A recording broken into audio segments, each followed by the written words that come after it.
Hi, everybody. Welcome back to Open Stutter. Thank you so much for joining us. I am joined today by Kyle, and I'm really excited to get to talk to you. I know we've worked together a few times, but so many of the questions I want to ask you, I don't think I've ever heard the answers to.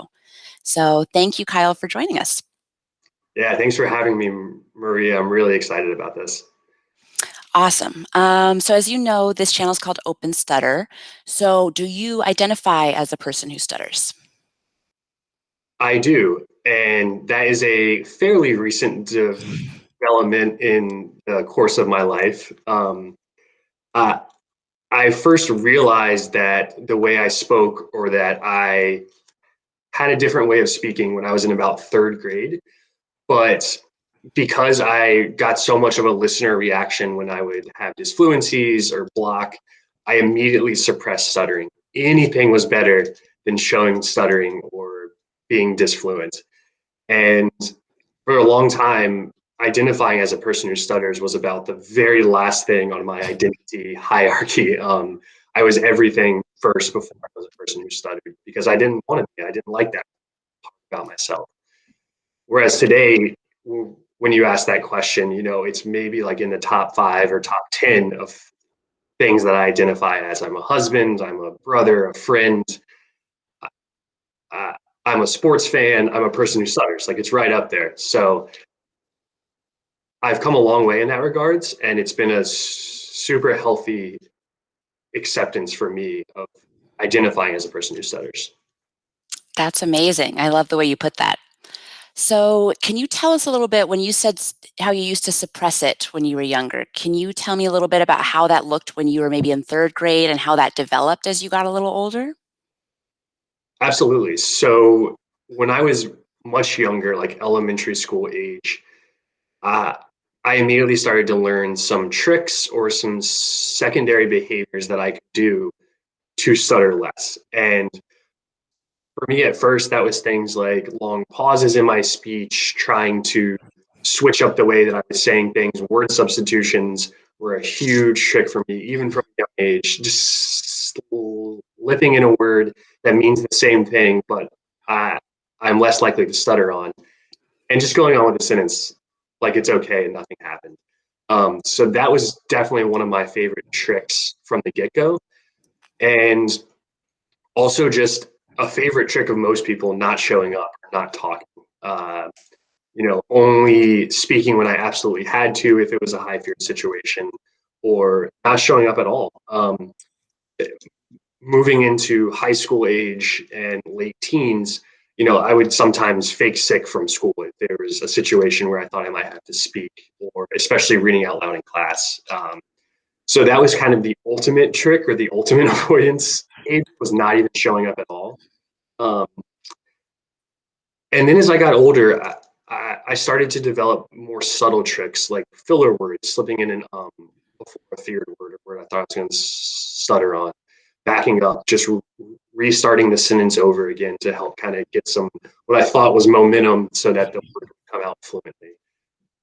Those are really the tricks that I've used throughout my life. And as we know, as one trick works, you use it a lot, it wears out, it stops working, you use another trick. So you just are in this constant battle to find new ones that work. And I was stuck in that cycle for the first 23 years of my life or so. Wow. Yeah, absolutely. And you just kind of become a museum, as Joseph Sheehan said, of all of these tricks that you've learned over the years that have just been added to your pattern. Yeah, 100%. And what you don't realize is the long-term toll that that takes. It's Mm. sort of addicting to be fluent in the moment. I'm in a high feared moment. I could just easily slip in this trick. No one would ever know. And I wouldn't get a listener reaction. I would come out fluent and everything is great. But the more that you do that over years and years and years, and it's different for everyone, but for me, it really just kind of hit a breaking point and tricks stopped working. I had no other option but to approach my stuttering head on. Wow. Yeah, absolutely. And can you talk a little bit about what the reaction was like from people in your life? Do you think other people knew in a way that you stuttered, or do you think that you were able to completely pass? What was that like? I definitely wasn't able to completely pass, but I was very good at it. I was very good at being covert. I mean, some of my closest friends or people or family members, people who I'd known for years, had no idea that I stuttered until I kind of entered this journey of self-acceptance and getting it out there. Uh, I would say the only people in my quote unquote stuttering box, the only people who really knew I stuttered or knew the effect that it had on me were my parents and my brother, probably. They were the only people who I really spoke honestly about it. And even then, it wasn't necessarily totally honest because there was still fear even involved with them. So most people probably knew that the way I spoke was maybe a little different. Maybe I just kind of sounded awkward or I had like the occasional bump in my speech, things like that. But again, because I was so good at hiding, which is not a brag, it's not something that I go back, I would not do it the way that I did. Um, Many people didn't know. And even today, I think I could just as easily fall into that trap of passing as a fluent person all day, every day. But as we know, like I said, that's not sustainable. Yeah, absolutely. And you mentioned that toll that it was taking on you. So I'm curious if you didn't have to carry that load of constantly trying to avoid a moment of stuttering, how do you think you would have been different in high school? Were there things you really wanted to participate in or do that looking back you think you would have loved if you had been able to? Yeah, I don't know that there was any specific activities necessarily or things that I blatantly didn't do because I stutter. But I mean, who knows what I would have even considered within the realm of possibility if stuttering wasn't on my mind. I mean, would I have been in drama or would I have, done something like that? Those are things that just never even crossed my mind because I thought it was something I could do. Um, I, I've come to realize kind of the way that stuttering affects all aspects of your life. That was really the issue for me. Is it was so ingrained in who I was. It was the first thing I thought about when I woke up in the morning. The last thing I thought about before I went to bed. Uh, I wasn't able to connect with people the way that I otherwise would have because I was so obsessed with this notion of not letting them know that I stuttered.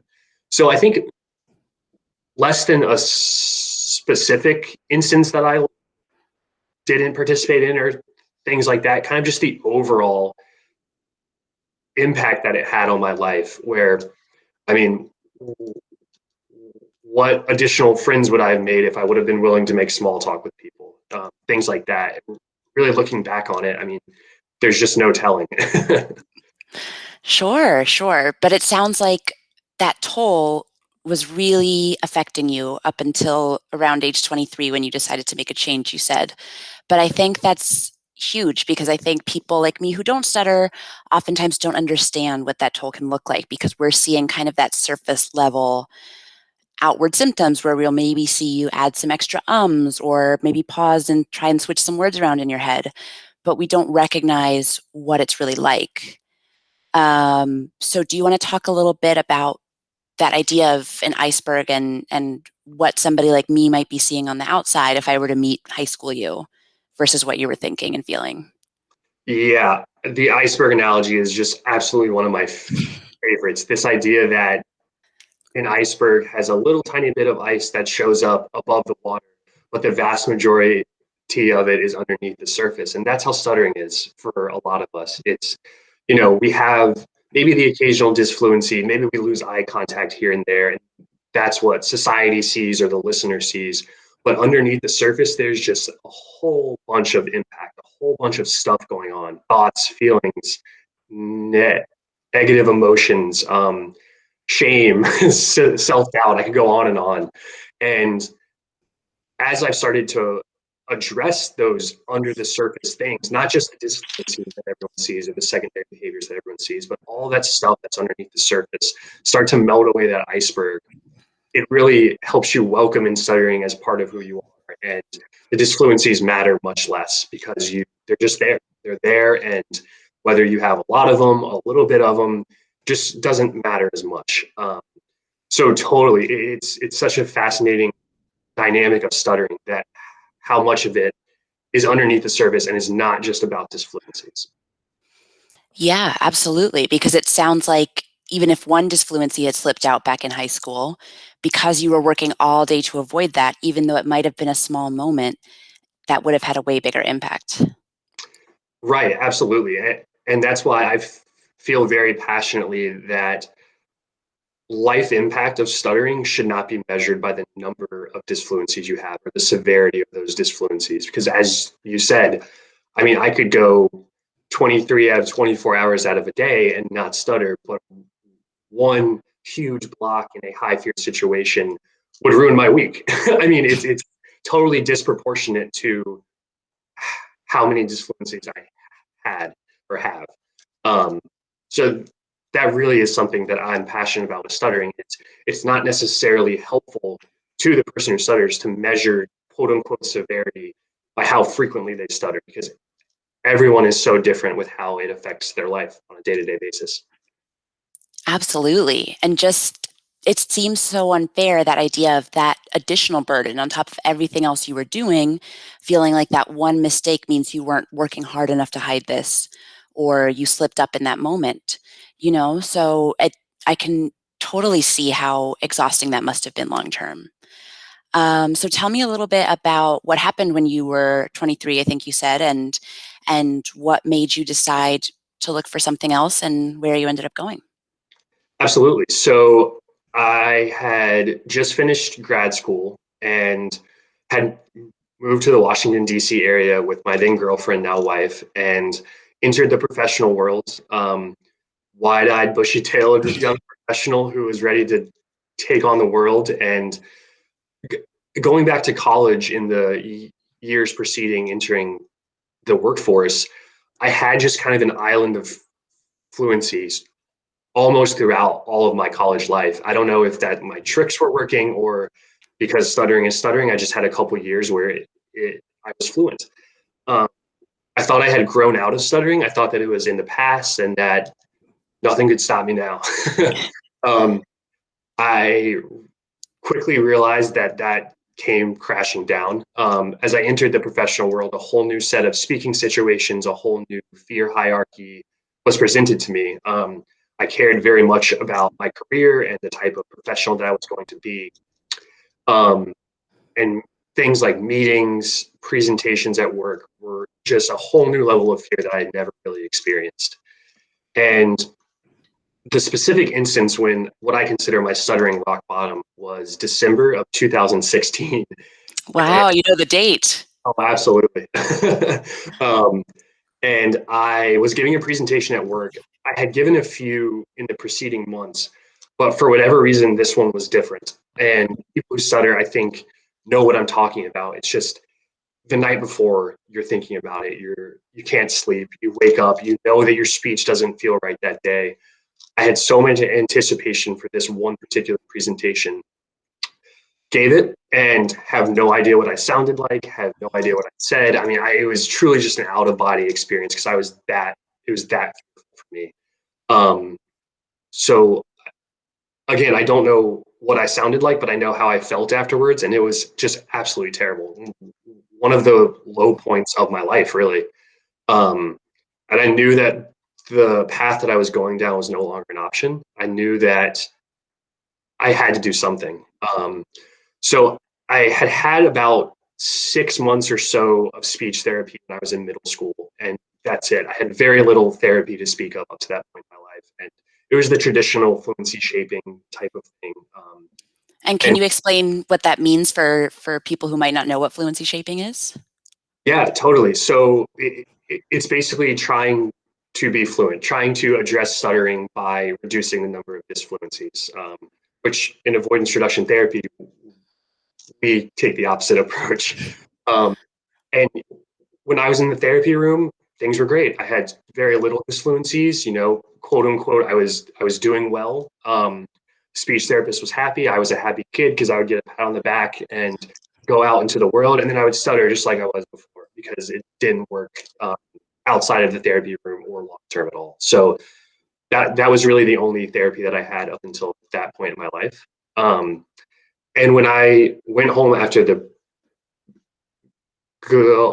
going back to the presentation I was talking about, when I got home that night, I Googled speech therapy for adults in Washington, D.C., and I was looking for fluency. That's what I was really searching for. And the first thing that came up was the Sisskin Stuttering Center, Avoidance Reduction Therapy. I read about it a little bit, and I just heard this message of, you can be a person who stutters and stutter loud and proud and live a fulfilling life, and you don't need to suppress it, and all this awesome positive messaging around stuttering that I had never really considered. So I reached out to Viviansisskin, did the consultation, and have been in group therapy ever since. So I started group therapy January of 2017. So been going on 4 years now. I'm still actively in therapy, and it's truly, I just could not imagine the changes that it would result in my life, or the way that it would change my life. And I'll just say one more thing about that. After the first group that I went to, my head was spinning. I was like, these people are insane. They they think that you can address stuttering by just stuttering. This is what I don't. This is the worst. This is the thing I hate most about myself. Why would I just go and stutter? um, and so it took some time for me to totally buy in. But after I did, like I said, my life has changed in ways that I never could have imagined. That's what I was going to ask. I mean, if you were going online initially looking for therapy that was going to make you fluent, that must have been a huge culture shock to then go to the first group and realize, I don't think anyone's going to help me with that goal. Yeah, totally. I mean, I really didn't even know that avoidance reduction therapy or something similar was an option. I thought that trying to be more fluent was really the only option for addressing stuttering, and it's far from the truth. So I think it was mostly just by happenstance that I stumbled across this, and this was the route that my stuttering journey took. But I'm very glad that it did take this route. So once your head kind of stopped spinning and you were able to listen to what everyone was saying in group, what did your goal for yourself become through therapy? So my sort of long-term goal still is to have zero life impact from stuttering. So nothing to do with how much I stutter, just zero life impact from it. Whether it's there or whether it's not there, I don't want it to affect my life in any way.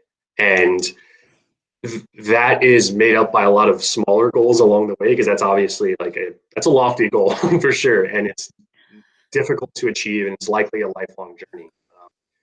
But for me, because I'm considered a covert stutterer, my initial goals were very cognitively focused. So things like acceptance. We talked about identifying as a person who stutters, things like that. Even just showing up to high feared situations.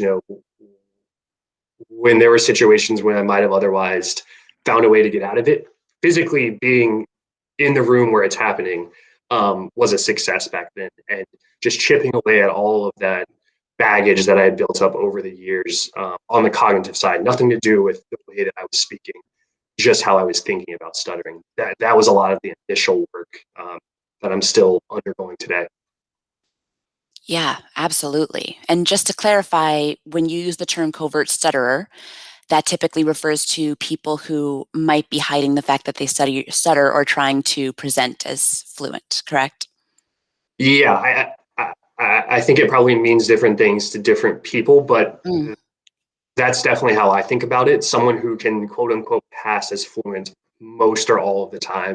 Um, Someone who, from a traditional stuttering lens, society may not even see as a person who stutters. And that was very much me for a long time. Absolutely. So, going through this treatment, tell me a little bit about what were some of the biggest challenges for you or the types of homework assignments where you felt like, I'm not interested in trying that. So, at the beginning, it was very much just allowing myself to get stuttering out there and sit in the shame that it may cause, especially listener reactions. So, very much when I would first show moments of stuttering, I was very reactive to the way that the listener perceived it, and whether it was them looking away, them having a grimace on their face. Every person who stutters knows what I'm talking about. When you just have that moment where they just look uncomfortable, and then that makes me uncomfortable, and that perpetuates stuttering. So at the very beginning, that was very much something that I addressed. I'm not going to say head on. It took some pulling to get to the point where I was willing to get it out there. But working in the lower feared situations with listener reaction was some of the most challenging things that I did initially, and then slowly building up to higher and higher feared speaking situations. Another challenging aspect that I'll note is sound and blocks. So I have a pretty silent block heavy pattern, meaning no sound comes out and I'm just kind of sitting there with my mouth open. And one of the hardest things to do, and very much what I'm working on right now, is to get sound in there. And avoidance reduction therapy takes sort of a interesting approach to silent blocks in that, that's not part of a natural speech pattern. That's actually a holding back behavior. And if you hold back less, then you're able to get sound in those. And that very much just did not compute with me. I was like, no, like I physically cannot get sound in these blocks. So that's sort of the most recent challenge for me, is trying to fill those silent blocks with sound. Yeah, absolutely. And did it feel immediately like something you wanted to do? Because I know when somebody's first presented with that choice, did silent blocks ever feel like maybe the better option? It's a tough one. Like it's just, when you are silent blocking, the listener often doesn't know what's going on, and they'll want to fill in for you, or they just won't recognize it as stuttering because it's not the prototypical stuttering pattern. So I mean, I think if I could choose, I would always rather have sound in it. Even at the beginning, it was literally something that I felt like I physically couldn't do, which I know now certainly not to be the case. But um, I I had no interest in continuing down the silent block road, even with the amount of work that it takes to address them. So. Yeah, absolutely. So tell me a little bit about that idea of listener reaction, and when you're working on that, what is kind of your go-to homework assignment that you might give yourself? Because I think listener reaction is something that everyone sort of has to grapple with. So I'll give you two. Mm. One is a cognitive message, and those are messages that we give ourselves going into an assignment, to kind of prepare ourselves. And sometimes it can be paradoxical, like in the listener reaction scenario, the paradox may be, I really don't want this person to show a reaction to my stuttering. So my assignment may be, I'm going to make this person show a reaction to my stuttering. Um, that's an example of a cognitive message. I use the cognitive message of, there's going to be a listener reaction, and that's okay. That's very powerful for me in addressing that dynamic, and allows me, when it does happen, I'm able to sit in that shame and it becomes a healthy experience. The other sort of go-to for me is eye contact. It's just a tried and true assignment for people who stutter to maintain eye contact. Its benefits are just immense. And eye contact is so powerful in communication in general, but for people who stutter, it can be a really great thing to focus on. Absolutely. And I love that idea kind of in both of those assignments of doing the thing you maybe instinctually don't want to do. Like maybe some part of you immediately wants to drop eye contact in that moment, or some part of you wants to hope maybe they won't have a listener reaction. But if you're hoping that when they do have a listener reaction, it's going to feel like a slap in the face, right? So it almost feels like you have to fight some of those learned instincts you've learned to protect yourself. Yeah, absolutely. And Maria, one of the things that's really resonated with me in my stuttering journey is this idea that we're working toward becoming good communicators. And Mm. we are people who stutter, and we can still be good communicators and stutter. Those two ideas don't have to be in conflict, they can work together. Um, and the listener reaction piece, the listener reaction piece is huge for that. It, in the past, if my listener had a reaction to a disfluency, it would derail the whole conversation. I was no longer present. I was no longer listening. The content of that conversation didn't matter. But to be a good communicator, you have to be present. So now, if I'm going in with that cognitive message of, there's going to be a listener reaction and that's okay, the conversation is not over if that listener reaction occurs. I can still remain present and have a fulfilling connection with the person I'm talking to. Which I think is so amazing for people to hear, because I'm sure for a lot of people listening, it feels like, what do you mean you can be present? Like, that would derail me if I had a listener reaction, you know? But the fact that you've put in so much work and you're at the point now where you can be expecting it, but not change anything necessarily, and maybe not spend the whole night thinking about how it happened, is such an amazing light at the end of the tunnel. Yep, absolutely. So tell me a little bit about who is in your box now. When we say box, we kind of mean who's in your corner. Who do you have that you can talk to about stuttering? Who knows you stutter? People in your life who maybe you've educated a little bit about what you're going through. Yeah, absolutely. And I really like how you put that. You know, all all boxes are not created equal. There's sort of a big box of people who know that I stutter, which has more people in it than that next layer of box, who are people that I've educated about stuttering, or I can talk earnestly about it.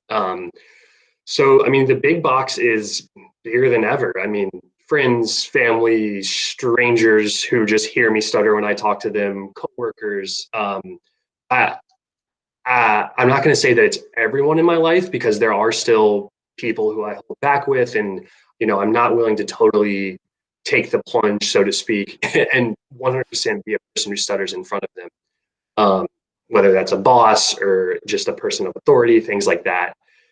And then in the smaller box, I mean, I've got friends and family members and people who I otherwise wouldn't share deep things with about that, because I've been through this stuttering therapy. I'm able to share this really deep connection with them. I can talk about something that is very personal to me, and oftentimes they share something that's personal to them as well. And otherwise, I wouldn't have that connection if I didn't let them in kind of into that smaller box. So, um, yeah, I mean, my box has been it's getting crowded, which is a good problem. Yeah, and I love the idea that it generalizes too. Like, some people go their whole life without ever being that vulnerable and deepening their relationships that way. So that's pretty amazing. Yeah, absolutely. And we hear it all the time, but everyone's got their stuff. Everyone's got things that they have deep down inside them. Mine happens to be stuttering. Everyone's got something. So, you find on the one hand that you're not alone. Whether that's just kind of general struggle that life throws at you, or when you take this journey down acceptance of stuttering, you learn that you're not alone with stuttering. More specifically, there are a lot of people walking around just like me and just like you, if you're a person who stutters, who are having the same challenges and the same thoughts and feelings as you are. So that's one of the biggest benefits of letting people into my box, is realizing that. Yeah, that's such an amazing way to look at it.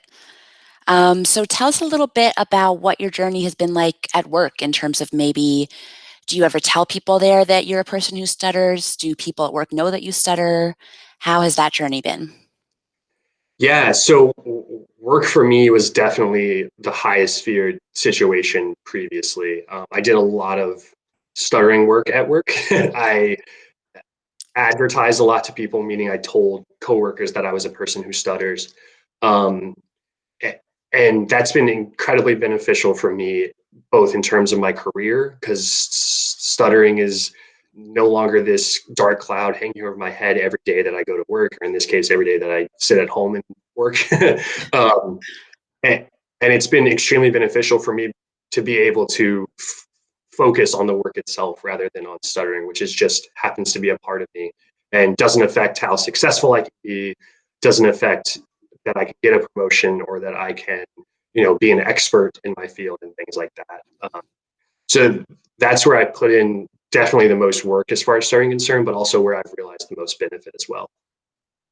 Yeah, absolutely. That's incredible. And I can see the idea of that value of not having your mind on your stutter 24/7, being able to be creative at work or present in a meeting and really brainstorming and being in the moment. Yeah,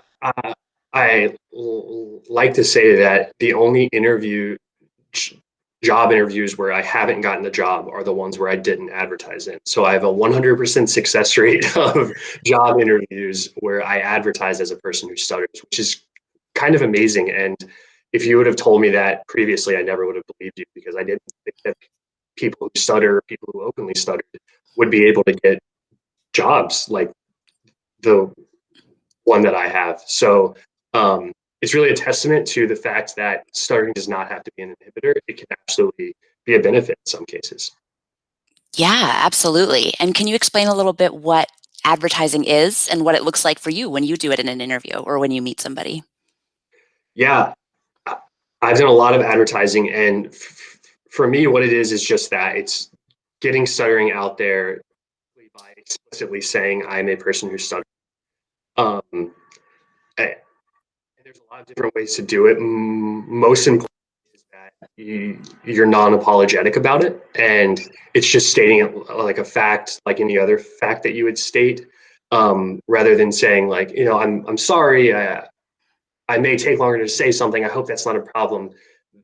That's not how I like to advertise. I like to just get it out there and very frankly, I'm a person who stutters. You may hear some long pauses or some repetitions. Just wanted to let you know that that's what's going on. Happy to answer any questions or talk about it if you'd like. Um, that's obviously not appropriate for every situation. If it's like a coworker or something like that, I'm not going to be as formal about it. But yeah, and the benefits are, again, immense. It gets it out there right from the get-go. So we talked about being present. You're not waiting for that moment where you're going to be disfluent because the stuttering's already out there. You also have the permission to stutter. You know that if you do, the person will recognize it for what it is, and you you can continue with the conversation. Absolutely. So you can kind of mentally focus and be in the moment, but then also you've removed that burden from yourself. So maybe physically you don't have as much tension either. Absolutely. Yeah. That's amazing. Have people ever asked you anything when you say, feel free to let me know if you have questions? Well, the number one response, which I'm definitely not proud of, is I've never heard you stutter before. Mm, And again, that's because a lot of times my frequency is relatively low. I don't show a lot of disfluencies. So that is a common reaction. And then I now see that as an opportunity to talk about the covert profile and to talk about frequency and about how stuttering, is not just what most people think of when they think of stuttering. They think of Porky Pig, and that's not how everyone stutters who stutters. Um, so that's probably the number one reaction. And, that used to really be a bit of a downer for me because I used to be like, oh, that means I'm not getting stuttering out there enough. But now I see it really as an opportunity to have that next level of conversation about what stuttering is and what it is.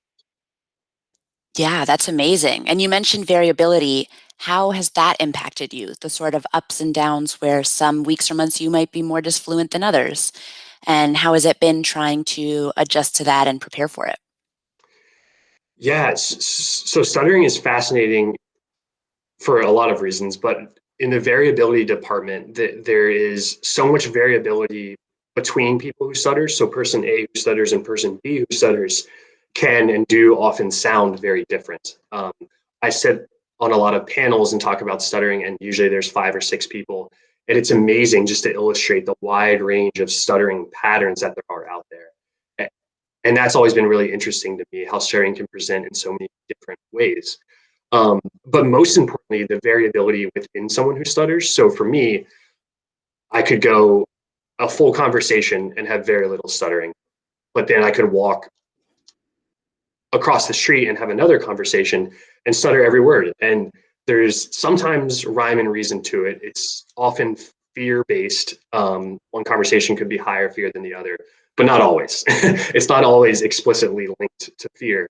And sometimes there really is no rhyme or reason. And the amount of mental gymnastics that people who stutter can go through to trying to figure out why they're fluent sometimes and not others is extremely unhealthy. And I know I've wasted a lot of brain power trying to figure out, is it because I slept more the night before? Is it because I ate this? Or, I exercised that day. And the answer is it's none of those things, because stuttering is strange and there's a lot we don't know about it, and it's variable. Um, so, Yeah. so yeah, I mean, just to reiterate that it just doesn't always make sense, and you can have prolonged periods of fluencies or prolonged periods of disfluencies. And that's just, it is what it is. Absolutely. And it almost reminds me of how you were talking about when you were suppressing your stuttering. It was constant control, and now you have to fight that urge to want to control the environment, or what makes me more disfluent on one day or more fluent on another, and kind of letting go of control in that regard too, which is tough. It, it is tough, but what a relief when you do. I mean, you don't have to constantly, like you so beautifully said, you don't have to constantly worrying about 1,000 things every day related to stuttering. You can just stutter or not stutter. Yeah, absolutely. Well, I think you're such an amazing example of a confident person who stutters. You have comfortable, forward moving speech. It's really just a great inspiration, I think, to a lot of people who are watching. So I'm wondering if there's anybody out there watching who is maybe covert and is thinking about making a change, but feels like it might be scary. Do you have any thoughts or advice you might give them? The number one piece of advice that I can give is that it's okay to stutter. And no one ever told me that until I found avoidance reduction therapy. I never heard that phrase, that it's okay to stutter. And it's so simple, but so powerful. And to no one's fault for ever saying that to me. I think that probably the adults in my life didn't think of that as an option either, but it is. And for me, it's the best option to just let stuttering be. So taking the first step in acceptance is incredibly difficult, and it's a long journey ahead of you on the road to acceptance, but it's well worth it. And the way that your life changes is just absolutely incredible when you come out of being covert and let stuttering out into the world. Your life changes in ways that you couldn't imagine. Yeah, that's really incredible. And I love the fact that there was kind of double advice there too for parents as well, that maybe you can talk to your kids about how they stutter and how that's okay and that there's nothing wrong with that. Yeah, absolutely. I'm not a parent, but I can imagine that from a parent's point of view, it's extremely hard when you don't know what to do when your child stutters. And obviously, you want to do what's best for them. And just that simple message is really a great place to start. It can take a lot of the burden off by it's okay to stutter and can really go a long way. Absolutely. And I have one last question for any speech therapists who are watching or interested in maybe starting to work with people who stutter. As kids or as adults, do you have any additional advice for them in addition to maybe telling kids that it's okay to stutter? So I'm going to go back to the variability piece, and that Mm, there is no one size fits all approach. We as people who stutter are all very different, and the way that my road to recovery and the way to treat me might be very different from someone else. And we should be treated as individuals and addressed as such in a therapy setting. absolutely. I think that's great advice, that there's not the technique for helping a child who stutters necessarily. Yep. Great. Well, thank you so much, Kyle. This has been really amazing. I feel like I've used the word inspirational 10 times, but I'm going to use it one more time. And I really appreciate you taking the time and sharing your story with us. Yes, thank you so much, Maria. It was a lot of fun. I appreciate it.